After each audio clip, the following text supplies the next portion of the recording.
안녕하세요. 뉴스반장입니다. 여성가족부 장관 후보자로 지명되었던 강선우 후보자가 자진 사퇴했습니다. 강선우 후보자는 오늘 오후 2시 30분경 대통령실 강훈식 비서실장에게 사퇴 의사를 전했고, 비서실장은 이를 이재명 대통령에게 보고했습니다.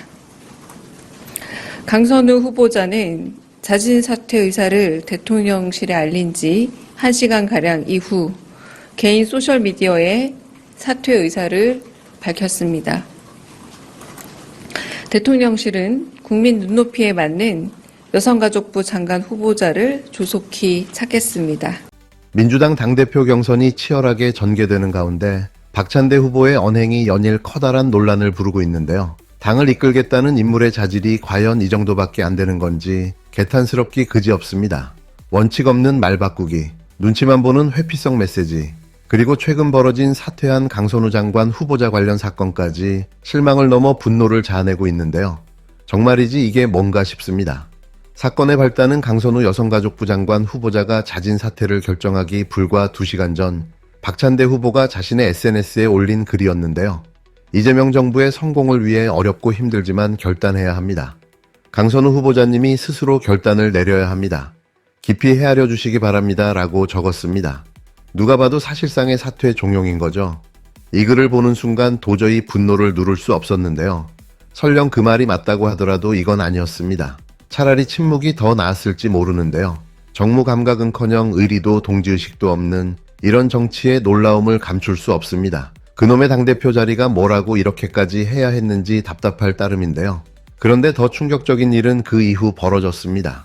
박찬대 후보의 글이 올라오고 1시간이 지나지 않아 강선우 장관 후보자가 결국 자진 사퇴를 선언했는데요. 이쯤 되면 자진이 아니라 사실상 압박에 의한 낙마라고 봐야 할 상황입니다. 저 프레시안의 박정현입니다. 혹시 어쨌든 내각 인사권자가 대통령이신데 1시간가량 시간 속에서 박찬대 민주당 의원하고 강선우 후보자의 공개적인 소통 속에서 강 후보자가 자진 사퇴를 한 것처럼 돼버렸는데 혹시 박찬대 의원하고 교감이 있으셨던 건 아닌지 묻습니다.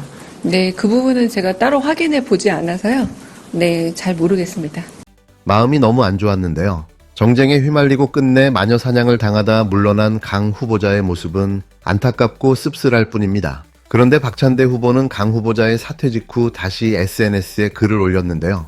강선우 의원님, 결단을 내려주셔서 감사합니다라는 내용이었습니다. 이게 당대표 후보자가 동료에게 할 말입니까? 역대 가장 악랄한 감사 인사였는데요. 동지를 자리에서 몰아낸 뒤 고맙다고 말하는 이런 태도에 인간적인 도의도, 정치적인 품격도 전혀 찾아볼 수 없었습니다. 권력 앞에서 인간다움까지 내던진 모습인데요. 박찬대 후보가 누구를 위한 정치를 하려는 건지 묻지 않을 수 없습니다. 이러고도 대통령실과의 커넥션이 없다고 할 수 있을까요? 누가 봐도 그렇게 보일 수밖에 없습니다.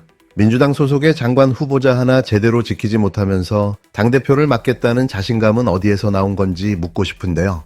박찬대 후보는 자신을 중재자라 자처했을지도 모릅니다. 하지만 실제로는 분열과 갈등을 부추기는 인물이 되어버렸는데요. 정청래 후보가 계엄령 수사, 김건희 특검, 종교 게이트 문제에서 선명하고 당당한 입장을 견지하며 당원과 국민의 신뢰를 얻고 있는 것과는 너무도 대조적인 모습입니다. 애매한 태도, 뜨뜻미지근한 메시지, 정무 감각 없는 언행으로 도대체 뭘 해낼 수 있다는 건지 이해할 수 없는데요. 민주당은 지금 내란당과 그 잔당 세력, 검찰 독재 세력에 맞서 단호하게 싸워야 할 시기인데요.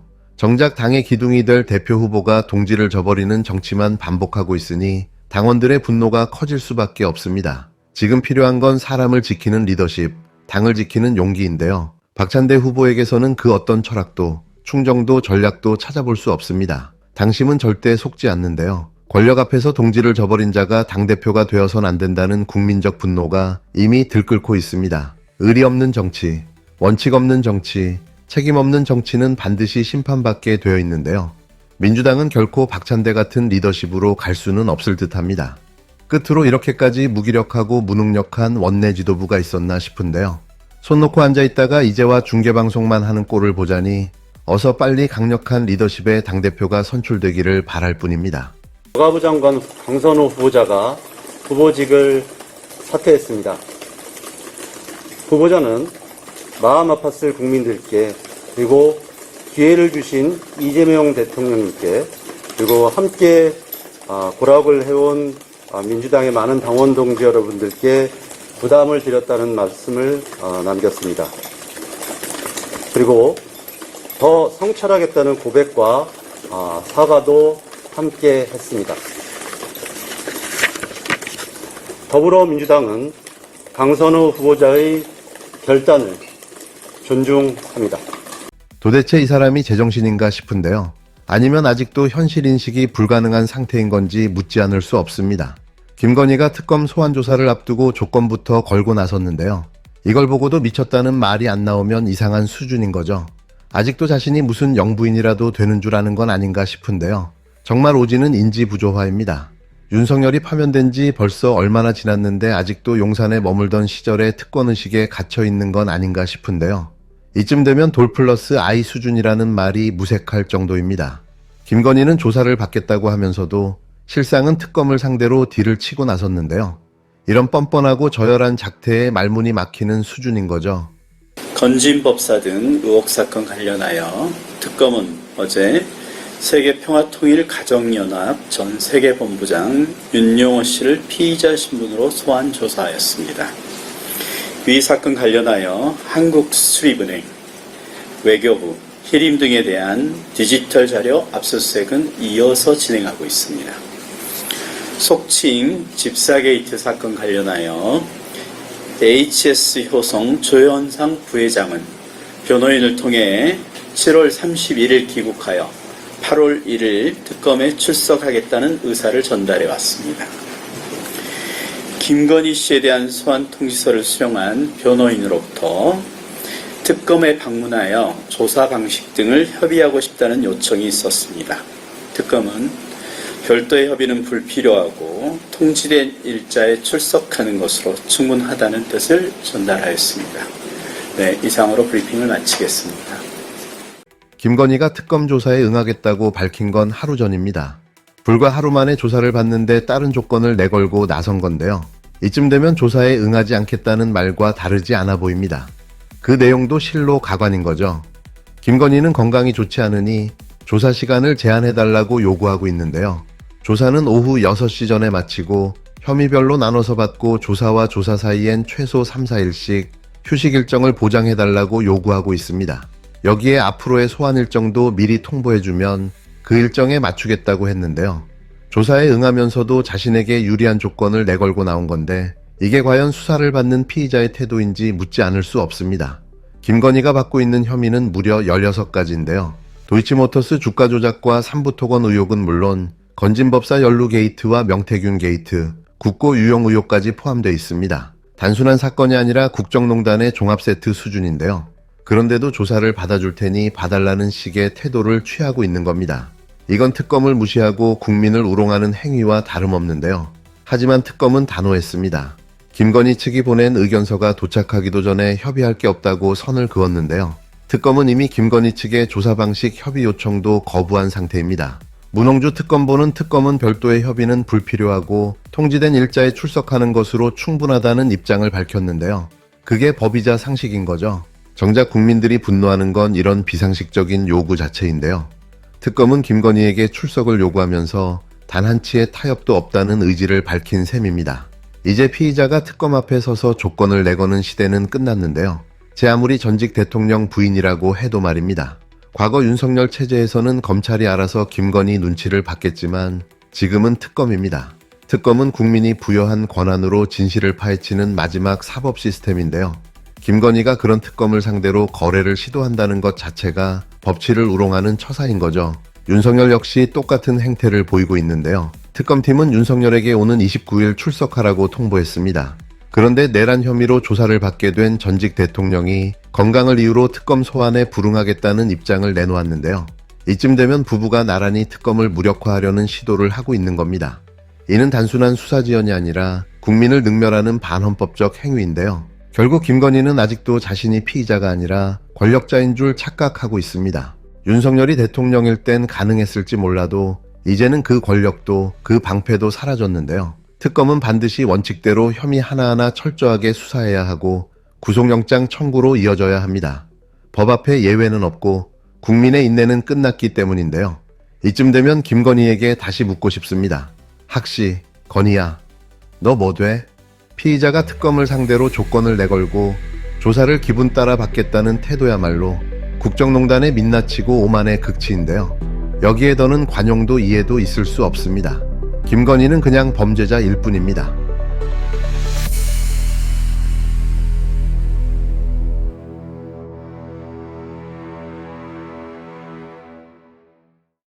네, 보내주신 클립 들어보니까요. 현 시점의 어떤 정치적 긴장감 같은 거, 또 관련 인물들 입장 표명, 그리고 거기에 대한 좀 날선 비판들, 이런 것들이 담겨 있더라고요. 어떤 부분들이 중요하게 다뤄지는지 같이 한번 보시죠. 네, 우선 강선호 후보자 이야기부터 해보면요. 장관 후보직에서 자진 사퇴를 했는데 대통령실은 뭐 국민 눈높이에 맞는 후보 찾겠다 이렇게 밝혔어요. 근데 이 사퇴 과정에 좀 다른 이야기가 있는 것 같다고요? 네, 이 클립에서 특히 주목하는 부분이 그건데요. 강 후보자 사퇴하기 바로 직전에 민주당 당대표 경선 나선 박찬대 의원이 SNS에 글을 하나 올렸다는 거예요. 뭐 어렵고 힘들지만 결단해야 한다 이런 내용이었는데 이게 사실상 사퇴를 압박하는 메시지 아니냐 그렇게 해석될 여지가 크다고 이 클립은 보고 있습니다. 아, 그 글 올라오고 나서 얼마 안 있어서 진짜로 강 후보자가 사퇴 발표를 했으니까요. 그래서 이 클립에서는 이걸 압박에 의한 낙마? 뭐 이런 시각을 보여주는 거죠. 근데 더 좀 눈길을 끄는 건 박찬대 후보가 강 후보 사퇴 직후에 또 SNS에 글을 올렸다는 거 아니에요. 결단을 내려주셔서 감사합니다라고요. 네, 맞습니다. 바로 그 감사 메시지, 이것 때문에 클립에서는 역대 가장 악랄한 감사 인사, 뭐 이런 표현까지 쓰면서 굉장히 강하게 비판을 해요. 그러니까 동료 정치인을 사실상 자리에서 밀어낸 거나 다름없는데 그러고 나서 고맙다고 말하는 게 이게 뭐 인간적 도의나 정치적 품격 이런 걸 찾아보기 어렵다 이런 거죠. 권력 앞에서 동지를 버린 모습이다 이런 지적도 나오고요. 이 클립 분석을 보면 박찬대 후보의 이런 행동이 과연 당대표 자질이 있는 거냐 이런 의문을 키운다고 지적하면서 뭐 다른 현안에는 좀 명확한 입장을 보이는 정청래 후보랑 비교하기도 하더라고요. 근데 민주당 공식 입장은 그냥 강 후보자 결단을 존중한다 뭐 이 정도였죠. 네, 그쵸. 그리고 클립에 또 하나 담긴 내용이 기자들이 물어봤나 봐요. 박찬대 의원이랑 대통령실이랑 뭐 사전에 교감 있었냐 이렇게요. 그랬더니 대통령실 관계자가 따로 확인 안 해봐서 잘 모르겠다 뭐 이렇게 답했다는 내용도 들어있습니다. 이것도 참 여러 해석이 가능하겠죠. 네. 다음 주제로 넘어가 보죠. 김건희 씨 특검 소식입니다. 김 씨 변호인이 특검에 나가겠다, 뭐 출석 의사는 밝혔는데 조사 방식 같은 거는 좀 협의를 하자 이렇게 요청했다는 거죠. 네, 그런데 특검 반응이 아주 단호했어요. 이 클립 내용을 보면 특검은 아니 뭐 별도 협의는 필요 없고 그냥 통지한 날짜에 나오면 된다. 딱 이렇게 선을 그었다는 겁니다. 김건희 씨 측에서 요구한 조건들도 이 클립에 꽤 구체적으로 나와요. 아, 네. 보니까 김 씨 측에서는 이제 건강 문제를 좀 이유로 들면서 조사 시간을 오후 6시 이전으로 좀 제한해달라. 그리고 혐의가 여러 개니까 이걸 좀 나눠서 조사를 하고 또 조사랑 조사 사이에는 최소한 3, 4일은 좀 쉬게 해달라. 그리고 앞으로 소환할 거면 미리 좀 알려달라. 뭐 이런 요구들을 했다고 이 클립은 전하고 있습니다. 네. 근데 김 씨가 받는 혐의가 이 클립에서 짚어주는데 뭐 도이치모터스 주가 조작, 삼부토건 관련 의혹, 그 건진법사 문제, 명태균 게이트, 국고 유용 의혹 뭐 이렇게 해서 무려 16가지나 된다는 거잖아요. 이런 상황인데 피의자 신분으로 조건을 막 이렇게 내거는 태도에 대해서 클립에서는 굉장히 비판적이에요. 이건 피의자가 아니라 무슨 권력자처럼 행동하는 거다. 특검 상대로 무슨 거래를 하려는 거냐. 이건 정말 오만의 극치다. 뭐 이런 식의 아주 강한 비판들이 담겨 있습니다. 그리고 윤석열 전 대통령 역시 건강을 이유로 들면서 내란 혐의 관련 특검 소환 통보 29일에 응하지 않을 수도 있다 뭐 이런 관측도 이 클립에 담겨 있네요. 그러니까 부부가 같이 특검 수사를 좀 무력화하려는 거 아니냐 이런 비판적인 시선이 느껴지는 거죠. 네, 맞습니다.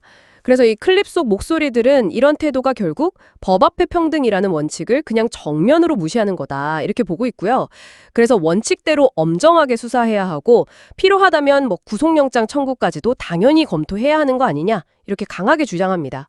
이게 법치주의 근간을 흔드는 행태다 이렇게 보는 거죠. 그 외에도 이 클립에 보면 특검이 그 세계평화통일가정연합, 통일교적, 거기 윤영호 씨 소환 조사하고 또 한국부동산원이나 외교부, 히림 이런 곳들 압수수색했다는 내용도 있고요.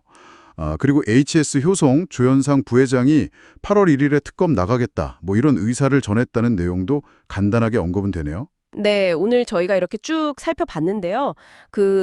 강선우 후보자 사퇴를 둘러싼 어떤 정치적 논란, 또 박찬대 후보를 향한 비판들, 그리고 김건희 씨와 윤석열 전 대통령의 특검 대응, 또 이걸 둘러싼 공방들 보내주신 오디오 클립을 통해서 좀 자세히 들여다봤습니다. 네, 이 클립 내용을 들어보면 정말 그 정치적인 계산, 압력 이런 것들과 또 법과 원칙 사이에서 팽팽한 줄다리기가 벌어지고 있다는 게 그대로 느껴집니다.